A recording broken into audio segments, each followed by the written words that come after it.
पंजाब का 5,335 अरब रुपए का टैक्स फ्री बजट असेंबली में पेश। तनख्वाहों में 10%, पेंशन में 5% इजाफा। अपोजिशन की हंगामा आराई, मजदूर की तनख्वाह 40,000 करने की तजवीज़। वज़ीर ख़जाना पंजाब मुश्तबा शुजाउर रहमान ने बजट असेंबली में पेश करते हुए कहा कि बजट में आवाम पर किसी नए टैक्स का बोझ नहीं डाला गया। फील्ड मार्शल सैयद आसिम मुनीर ने भारत के गुरूर को पाश पाश कर दिया। पंजाब की यूनिवर्सिटियों में आला तालीम के लिए 25 अरब रुपए मुख्तस किए गए हैं। पंजाब में सरकारी मुलाजमीन को कारकर्दगी के बुनियाद पर एडिशनल परफॉर्मेंस बोनस देने पर गौर।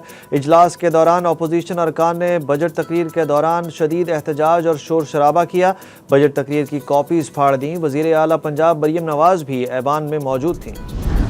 ईरान इसराइल लड़ाई चौथे रोज़ में दाखिल। ईरान का 24 घंटों में दूसरा बड़ा हमला, कई इमारतें मलबे का ढेर। अब तक 20 से ज़ायद इसराइली हलाकतें, कई सौ अफराद ज़ख्मी। बेंजामिन नेतन्याहू ने इंकशाफ किया कि ईरानी हुकूमत ने उनके घर की ख्वाबगाह की खिड़की पर मिसाइल फायर करके उन्हें निशाना बनाने की कोशिश की है। इसराइल का तेहरान की फ़िज़ा के मुकम्मल कंट्रोल और 1/3 मिसाइल लॉन्चर तबाह करने का दावा। इसराइली वज़ीर दिफा ने कहा कि तेहरान के रिहायशियों को नुकसान पहुँचाने का कोई इरादा नहीं। ईरानी सदर ने ईरानियों से कहा कि वो साबित कदम रहें और मिलकर ईरान पर होने वाली मुजरिमाना जारहियत का मुकाबला करें। एटमी हथियार बनाने का कोई इरादा नहीं। जौहरी तवानाई और तहकीक का हक कोई नहीं छीन सकता। तेहरान में मोसाद की ड्रोन साज फैक्ट्री और मजीद 2 ट्रक पकड़े गए, 2 एजेंट गिरफ्तार। ईरान ने मोसाद के लिए जासूसी के इल्ज़ाम में एक शख्स को फांसी दे दी। इसराइली हुकूमत ने ईरान पर हमले के मकासद हासिल ना होने का एतराफ़ कर लिया। इसराइल के कौमी सलामती मुशीर तज़ाही हनगबी ने कहा कि ये जंग ईरानी ख़तरे का खात्मा नहीं कर सकेगी।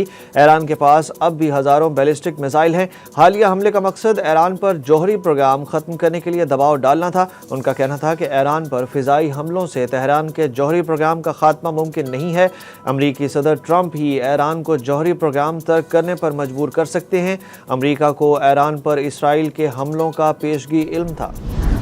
ईरान में फंसे पाकिस्तानियों की वतन वापसी का सिलसिला जारी। 3 ग्रुप्स पहुंच गए। ज़ायरीन, मजदूरों और तलबा समेत मजीद 670 पाकिस्तानियों की वापसी। ईरान और इराक में हज़ारों पाकिस्तानी फंस गए। ईरान में तैनात पाकिस्तानी सफ़ीर मोहम्मद मुदस्सिर टीपू का कहना है कि ईरान में 30 से 40 हज़ार पाकिस्तानी हैं। पाकिस्तानी तलबा को ताफ्तान बॉर्डर पर भिजवा रहे हैं। मशरिक़ वस्ता में कशीदगी से आलमी और मकामी मईशत मुतासिर। आलमी मार्केट में तेल की गैर यकीनी सूरत हाल। पाकिस्तान में पेट्रोलियम कीमतों में 7 रुपये तक इजाफा। पेट्रोलियम मसनूआत की रसद पर अहम इजलास में वजारत ख़जाना ने बताया कि मुल्क में इस वक्त पेट्रोलियम मसनूआत के वाफिर ज़खायर मौजूद हैं। दूसरी जानिब आलमी और मकामी मार्केट में हफ्ते के पहले ही रोज़ सोने की कीमत में कमी हो गई। फ़ी औंस $18 और फ़ी तोला 700 रुपये सस्ता हो गया। पाकिस्तान की मकामी मार्केट में सोने की फ़ी तोला कीमत 700 रुपये कमी से 3,62,300 रुपये हो गई। पाकिस्तान से मुतल्लिक ट्रंप और नेतन्याहू की वायरल वीडियोस जाली निकली। सोशल मीडिया पर गर्दिश करने वाली 2 वायरल वीडियोस में दावा किया गया कि डोनाल्ड ट्रंप और नेतन्याहू ने पाकिस्तान से मुतल्लिक सख्त बयानात दिए, मगर हकीकत में वाज़ेह हुआ कि ये वीडियोस या तो जाली हैं या पुराने बयानात को सयाक़ व सबाक़ से हटाकर पेश किया गया। ट्रंप का वायरल क्लिप दर हकीकत मसनूई जहानत से तैयार करदा है, जबकि नेतन्याहू का वीडियो क्लिप 14 साल पुराना जो एक कलअदम तंजीम के हवाले से था। वफाकी बजट पर अहम सियासी मोड़। पीटीआई ने बजट में वोट ना देने के लिए पीपल्स पार्टी से रब्ता कर लिया। पीटीआई रहनुमा असद कैसर ने पीपल्स पार्टी के रहनुमा राजा परवेज अशरफ से पार्लियामेंट हाउस में मुलाकात की। मुलाकात में असद कैसर ने राजा परवेज अशरफ से कहा कि पीपल्स पार्टी के बजट बाइकॉट से मुतल्लिक बयानात सुने हैं। पीपल्स पार्टी संजीदा है तो बजट में वोटिंग बाइकॉट में पीटीआई का साथ दे। राजा परवेज अशरफ ने पीटीआई की पेशकश बिलावल भुट्टो के सामने रखने की यकीन दहानी करा दी।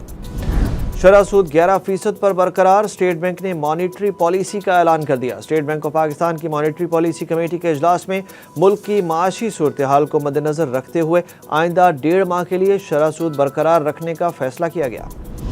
इलेक्शन कमीशन ने 41 में से 39 अरकान की हद तक गलती की। जो पार्टी इलेक्शन में हिस्सा ना ले, कोई सीट ना जीते, वो मखसूस नशिस्तों की हकदार नहीं। जस्टिस जमाल खान मंदुखेल के सुप्रीम कोर्ट में मखसूस नशिस्तें नज़रसानी केस में रिमार्क्स समाअत जस्टिस अमीनुद्दीन की सरबराही में 11 रुकनी आइनी बेंच ने की, जिसकी कार्रवाई सुप्रीम कोर्ट के यूट्यूब चैनल पर बराह रास्त नशर की गई। जस्टिस अमीनुद्दीन खान ने कहा कि रिलीफ सुन्नी इत्तेहाद की जगह पीटीआई को दिया गया था और फैसल सिद्दीकी से पूछा कि क्या वो बतौर वकील सुन्नी इत्तेहाद कौंसिल अदालत के फैसले से मुत्तफिक हैं, जिस पर फैसल सिद्दीकी ने कहा कि जी मैं इस फैसले से मुत्तफिक हूँ। समाअत कल तक मुलतवी कर दी गई। انصاف لائرز فورم کے صدر قاضی انور ایڈوکیٹ کی ایک مبینہ آڈیو لیک ہو گئی جس میں وہ chief justice supreme court Yahya Afridi کو پشاور بار کونسل کی حلف برداری تقریب میں نہ بلانے کی ہدایات دیتے سنے گئے۔ مبینہ آڈیو میں قاضی انور کا کہنا ہے کہ اگر چیف جسٹس یاہیا آفریدی تقریب میں شریک ہوئے تو ILF شرکت نہیں کرے گی۔ ان کا کہنا تھا کہ جسٹس یاہیا آفریدی نے 26ویں آئینی ترمیم کے معاملے میں نہ صرف فریق بن کر حلف اٹھایا بلکہ انہوں نے 3 سینئر ججز کے ساتھ بے وفائی بھی کی۔ قاضی انور کی جانب سے یہ بھی کہا گیا کہ یہ اب جج نہیں رہے، سرکاری ملازم بن چکے ہیں۔ FBI نے گھریلو خواتین اور یک وقتی کاروباری افراد کو آن لائن رجسٹریشن سے مستثنی قرار دے دیا۔ FBI چیئرمین نے کہا کہ آن لائن کاروبار صارفین سے ٹیکس تو وصول کر لیتے ہیں لیکن FBI میں جمع نہیں کراتے۔ مقامی طور پر فراہم کی جانے والی سروسز پر سیلز ٹیکس لاگو نہیں ہوگا۔ بھارت کی میزبانی میں ویمنز ورلڈ کپ کا ممکنہ شیڈول سامنے آ گیا۔ پاکستان کے میچز نیوٹرل وینیو پر ہوں گے۔ کرکٹ ویب سائٹ کے مطابق ICC ویمنز ورلڈ کپ کی میزبانی بھارت کے پاس ہے اور ورلڈ کپ کا آغاز 30 ستمبر سے بنگلورو میں ہوگا۔ پاکستان ٹیم کے لیے کولمبو کو نیوٹرل وینیو بنایا گیا ہے۔ ویمنز ورلڈ کپ کا پہلا میچ بھارت اور سری لنکا کے درمیان کھیلا جائے گا جبکہ پاکستان اور بھارت کی ویمن ٹیموں کے درمیان میچ 5 اکتوبر کو کولمبو میں ہوگا۔ ایونٹ کا فائنل 2 نومبر کو بنگلورو یا کولمبو میں کھیلا جائے گا۔